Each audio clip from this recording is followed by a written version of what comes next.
Guerra en el cielo, capítulo número 2. Vamos a empezar leyendo Apocalipsis 12:7. Dice de la siguiente manera: Después hubo una gran batalla en el cielo. Miguel y sus ángeles luchaban contra el dragón, y luchaban el dragón y sus ángeles, pero no prevalecieron, ni se halló ya lugar para ellos en el cielo. Y fue lanzado fuera el gran dragón, la serpiente antigua que se llama Diablo y Satanás, el cual engaña al mundo entero. Fue arrojado a la tierra, y sus ángeles fueron arrojados con él. Entonces, sabemos que ocurrió esta guerra en el cielo.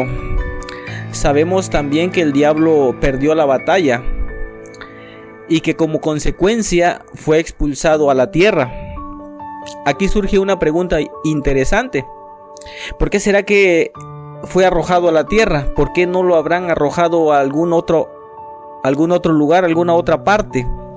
Creo yo que vale la pena darle respuesta a esa pregunta, ¿no crees? Dice Apocalipsis 12:3: También apareció otra señal en el cielo, y he aquí un gran dragón escarlata, que tenía 7 cabezas, 10 cuernos, y en sus cabezas 7 diademas. Por ahora no vamos a enredarnos tanto con los símbolos, con las cabezas, los cuernos y las diademas. Todo es simbología y tiene un significado, pero ahorita solamente vamos a centrarnos en que ese dragón representa a Satanás, representa al diablo. Y mira lo que dice Apocalipsis 12:4: Y su cola arrastraba la tercera parte de las estrellas del cielo. Esa tercera parte de las estrellas del cielo representa a la tercera parte de los ángeles de Dios que se rebelaron contra Dios juntamente con el diablo. Y hay que notar lo siguiente, mira, dice: y su cola arrastraba la tercera parte de las estrellas del cielo y las arrojó sobre la tierra. La pregunta es: ¿quién arrojó sobre la tierra a esa tercera parte de las estrellas del cielo? ¿Quién fue? ¿Fue Dios? No, no fue Dios.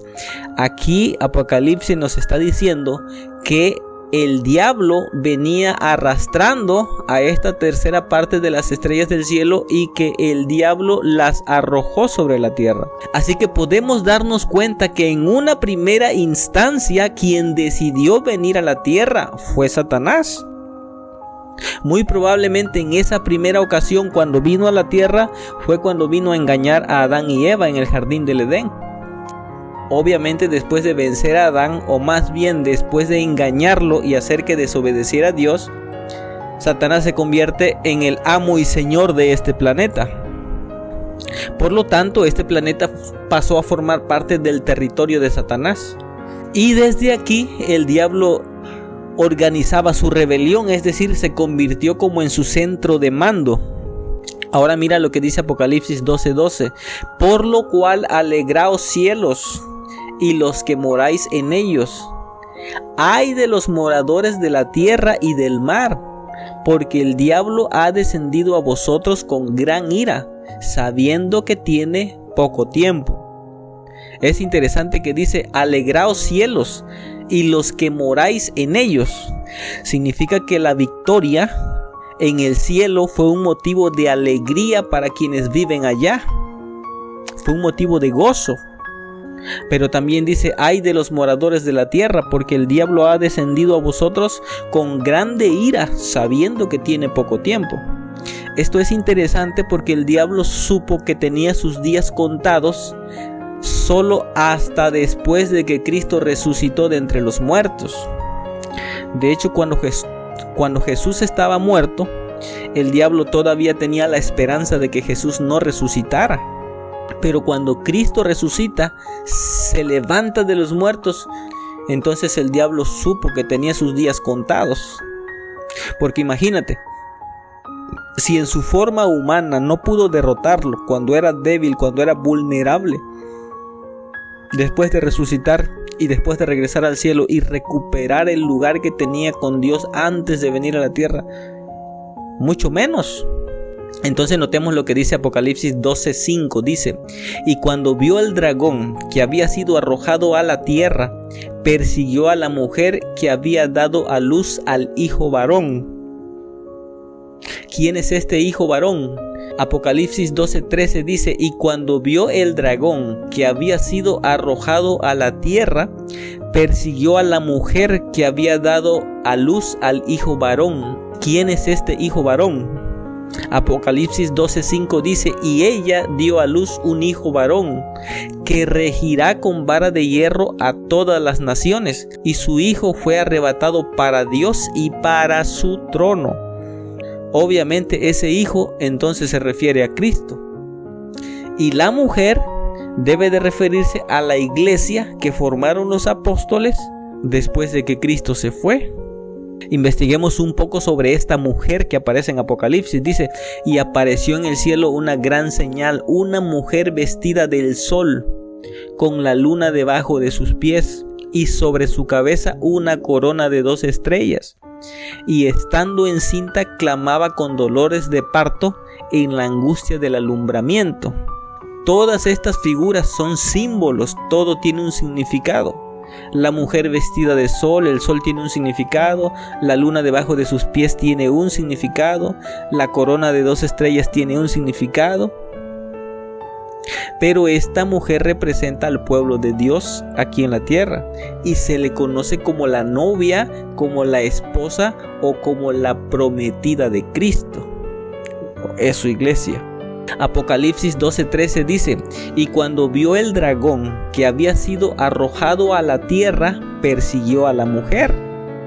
Y esto lo podemos comprobar porque Hechos capítulo 8 versículo 1, mira lo que dice: y Saulo consentía en su muerte, hablando de la muerte de Esteban cuando lo apedrearon. Dice: en aquel día hubo una gran persecución contra la iglesia que estaba en Jerusalén, y todos fueron esparcidos por las tierras de Judea y de Samaria. Es decir, después de que Cristo se fue, prácticamente desde que Cristo se fue, su iglesia padeció persecución en esta tierra. Primero la persiguieron los judíos, los fariseos. Después la persiguieron los emperadores romanos. Pero prácticamente durante mucho tiempo, hasta por ahí del año 300 después de Cristo, todavía la iglesia padecía persecución. Del año 300 al año 500 más o menos, la iglesia descansó un poco de las persecuciones, pero por ahí del año 537 más o menos, la iglesia volvió a padecer persecución. Pero ese va a ser material para otro capítulo.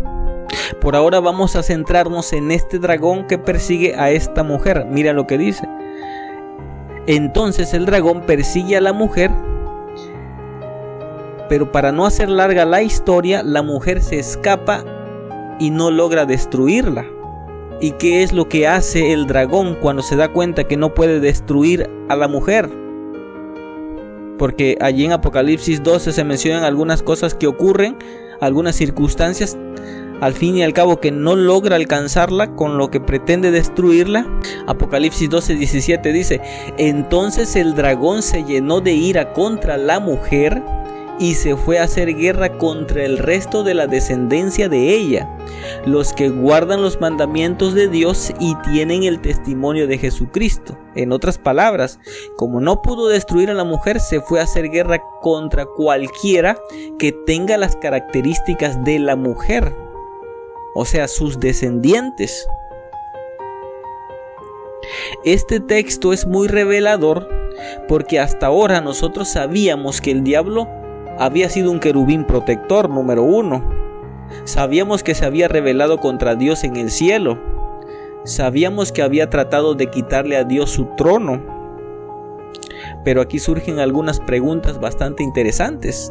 ¿Por qué lo hizo? ¿Será que lo hizo por simple avaricia nada más? ¿Será que lo hizo por simple codicia? Podríamos pensar eso. Pero este texto nos muestra que hay dos cosas que el diablo aborrece. Y si el diablo las aborrece, hace que nos preguntemos ¿por qué las aborrece? ¿Qué pasó en el cielo? Que ahora que la guerra se traslada a la tierra, el diablo todavía sigue odiando estas dos cosas o estas dos características. Y la Biblia dice que tanto las odia que le produce grande ira. Es decir, es un trauma que el diablo no ha podido superar.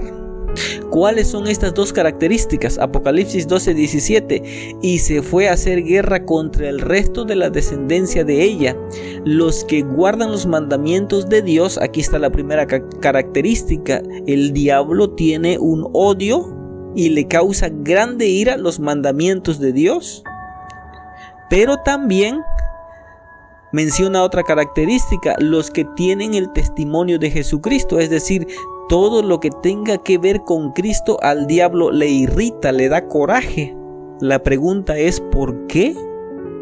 Si sabemos que esta guerra se trasladó del cielo a la tierra, significa entonces que estos fueron los motivos principales por los cuales se originó la guerra desde un principio. Al parecer, el diablo tiene un conflicto con los mandamientos de Dios y tiene un conflicto contra Cristo mismo. Entonces, si tiene un problema contra Cristo, es probable que allá en el cielo haya codiciado el puesto que Cristo tenía. Es muy probable. Cristo siendo el Hijo de Dios, ¿será que el diablo quería ser apapachado por el Padre como Cristo era apapachado? ¿Será que Cristo tenía privilegios que él no tenía y eso le produjo celos y consideró quizás que era una injusticia? La pregunta es, ¿realmente habrá codiciado el diablo el lugar de Cristo? Yo creo que vale la pena tratar de darle respuesta a estas preguntas, porque recordemos que estamos tratando de darle respuestas a todas esas interrogantes que nadie nos ha contado. Sabemos que hay un conflicto entre el bien y el mal, sabemos que empezó en el cielo, pero ¿cuáles fueron las razones principales? Los orígenes, los puntos en disputa desde un principio. Entonces vamos a tratar de responder con la Biblia a ver si será cierto, si será posible que el diablo codició el lugar de Cristo en el cielo. Dice Isaías 14:14, sobre las alturas subiré y seré semejante al Altísimo. Eso era lo que el diablo decía en su corazón. Eso es lo que dice Dios que estaba en el corazón de Satanás. Era su intención, subirse sobre las alturas y ser semejante al Altísimo. Ahora, ¿quién es ese Altísimo? ¿Será Cristo acaso? Dice Juan capítulo 1 versículo 1, en el principio era el Verbo, y el Verbo era con Dios, y el Verbo era Dios. Filipenses 2:6 dice, el cual siendo en forma de Dios, no estimó el ser igual a Dios como cosa a que aferrarse. Y en Juan 17:22, Cristo dice, la gloria que me diste yo les he dado, para que sean uno, así como nosotros somos uno. Jesús dice que Él y su Padre son uno, que son iguales. Por lo tanto, tratar de ocupar el lugar de Cristo en el cielo equivaldría a tratar de ser semejante al Altísimo. Entonces, si el diablo intentó ocupar el lugar de Cristo en el cielo y no pudo lograrlo, eso explicaría su odio y su coraje hacia Cristo. Y también explicaría Salmo 110:1, porque Salmo 110:1 es un texto bastante intrigante. Mira lo que dice: Jehová dijo a mi Señor, siéntate a mi diestra hasta que ponga a tus enemigos por estrado de tus pies. El salmista David dice que Jehová le dijo a su Señor, o sea a Cristo, siéntate a mi diestra hasta que ponga a tus enemigos. O sea, los enemigos eran de Cristo. Quien fue atacado en el cielo fue Cristo. Y obviamente que siendo Cristo el Hijo de Dios, si atacan a su Hijo, pues el Padre se va a poner del lado de su Hijo y le dice, siéntate acá. Siéntate en mi trono hasta que yo ponga a tus enemigos por estrado de tus pies. Entonces estos textos nos dan evidencia de que sí es muy probable que el diablo haya codiciado el lugar que ocupaba Cristo en el cielo. Pero también estos textos nos dan evidencia de un marcado contraste entre Cristo y Satanás. Podemos notar que el diablo lo hizo todo para conseguir el trono de Dios, para conseguir el lugar de Dios. Mientras Filipenses 2:6 nos dice que él, siendo en forma de Dios, no estimó el ser igual a Dios como cosa a que aferrarse. Es decir, que mientras uno procura conquistar y obtener el poder, el trono, el otro se despoja del trono y lo deja para hacerse hombre, para hacerse siervo. Entonces aquí podemos ver un marcado contraste, una gran diferencia. Y eso explicaría por qué aborrece a Cristo y persigue a la mujer por tener el testimonio de Cristo. Pero ahora, el diablo también aborrece los mandamientos de Dios. Entonces eso hace que nos preguntemos qué habrá pasado en el cielo para que el diablo odie los mandamientos de Dios. ¿Qué habrá acontecido allá? Si nosotros vamos a Daniel 7:25, dice, hablando de un poder perseguidor que perseguiría al pueblo de Dios, dice lo siguiente: y hablará palabras contra el Altísimo, y a los santos del Altísimo quebrantará, y pensará en cambiar los tiempos y la ley, y serán entregados en su mano hasta tiempos y medio tiempo. Entonces, si el diablo está tratando de cambiar los tiempos y la ley aquí en la tierra, es muy probable que también haya intentado cambiar la ley en el cielo. Dicen que mono viejo no aprende maroma nueva. Entonces es muy probable que haya querido realizar algunos cambios en el gobierno de Dios. Quizás intentó hacer algunas mejoras. Quizás intentó cambiar algún aspecto de la ley o toda la ley. No lo sabemos. Pero lo más probable es que haya metido su propuesta para mejorar el gobierno de Dios. Y lo más probable es que le hayan dado carpetazo a su propuesta.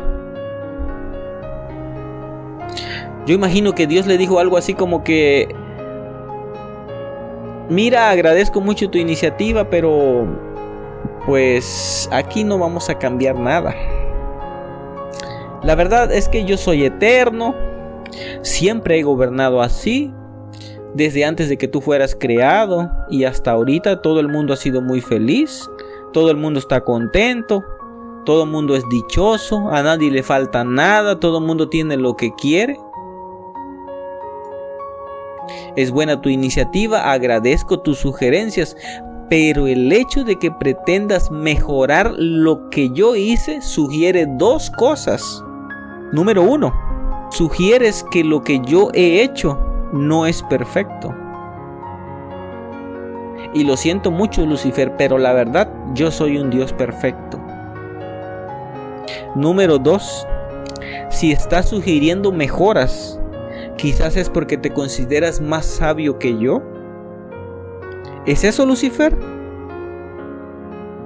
¿Te consideras más sabio que yo? ¿Piensas que por haber vivido unos cuantos milenios sabes más que yo, que soy desde la eternidad y hasta la eternidad? Tú sabes que puedo ver el futuro, ¿no es cierto? Sabes que conozco el fin desde el principio. Créeme cuando te digo que si se introdujeran los cambios que tú propones, solo traerías desdicha a toda mi creación. Porque hay cosas que tú todavía no conoces. Imagino que Dios le dijo algo parecido a eso. Y yo también imagino que el diablo se quedó con esa espinita de si ¿será que rechazaron mis ideas porque no se le dio su gana? ¿O será que realmente hay algo que yo no sé? Pero imagino que en algún momento el diablo determinó que si no se aceptaban sus propuestas, sus mejoras, entonces él mismo tomaría el gobierno por la fuerza e implementaría las reformas a su manera, por él mismo. Y vaya que eso es determinación, ¿no crees? Lo que el diablo no sabía en ese tiempo, muy probablemente, es que toda criatura creada por Dios, para poder sentirse completamente pleno, necesita tener una parte de Dios habitando dentro de él. Eso es muy importante. Y que para tener esa parte de Dios habitando dentro de nosotros, necesitamos estar en completa armonía con Dios y su voluntad, con su palabra, con sus leyes. Quizás el diablo no sabía, quiero pensar que no sabía, que la ley de Dios es una copia del carácter de Dios, y que tratar de cambiar la ley de Dios equivale a tratar de cambiar a Dios mismo. Pero en Dios no hay mudanza ni sombra de variación. Eso es imposible. Querer modificar a Dios, quererle hacer una mejor a Dios. Siendo como fuera, para tratar de quitar a Dios de su trono, lo pintó de tirano y autoritario, de egoísta y arbitrario. Dice Apocalipsis 13:6, y abrió su boca en blasfemias contra Dios para blasfemar de su nombre y de su tabernáculo. Entonces quizás el diablo no entendía todas las cosas, quizás ignoraba inclusive hasta dónde lo llevaría finalmente su rebelión, a asesinar al propio Hijo de Dios. Pero había algo que el diablo sí sabía, y era que todo eso que estaba inventando acerca de Dios era mentira. Porque si hubo alguien que realmente conoció el carácter amoroso de Dios, ese fue Lucifer. Nadie, aparte del Hijo de Dios, estuvo tan cerca de Dios como para conocer a profundidad su carácter, su belleza y su santidad, su pureza y su amor. Ese querubín protector conoció a Dios quizás como nadie lo ha conocido hasta ahora. Y a pesar de eso, estuvo dispuesto a calumniar y a pintar de egoísta y tirano a alguien que era bueno y justo. Y eso no tiene excusa, porque no hay razón que lo explique, ni hay argumento que lo justifique. Así que aquí podemos darnos cuenta hasta dónde ha llevado, hasta dónde arrastró al diablo su deseo, su ambición de querer algo, desear algo que Dios no le había dado, pero sobre todo por no conformarse con las bendiciones que Dios le había conferido, porque a nadie se le dio más que a Satanás. Un puesto tan exaltado en el cielo, tanta sabiduría, tanto poder, tanta belleza, tanta gloria, y no se conformó con eso, no se llenó. Por eso 1 de Timoteo 6, del 6 al 9, dice lo siguiente: pero gran ganancia es la piedad acompañada de contentamiento, porque nada hemos traído a este mundo, y sin duda nada podremos sacar. Así que teniendo sustento y abrigo, estemos contentos con esto. Porque los que quieren enriquecerse caen en tentación y lazo, y en muchas codicias necias y dañosas, que hunden a los hombres en destrucción y perdición. Entonces ojalá que Dios nos dé corazón para aceptar lo que en su providencia, en su misericordia, Él ha deseado darnos y concedernos, y que Dios nos permita sentirnos satisfechos, sentirnos contentos. Como dice la palabra, gran ganancia es la piedad acompañada de contentamiento, que tengamos contentamiento con cada bendición que recibimos, que seamos agradecidos con Dios por cada cosa que nos ha dado. Porque al ser agradecidos con Dios por lo que nos ha dado, sin duda alguna que nos va a abrir las puertas para que Dios nos dé más bendiciones. Así que eso ha sido todo por el día de hoy, y nos vemos en el próximo video.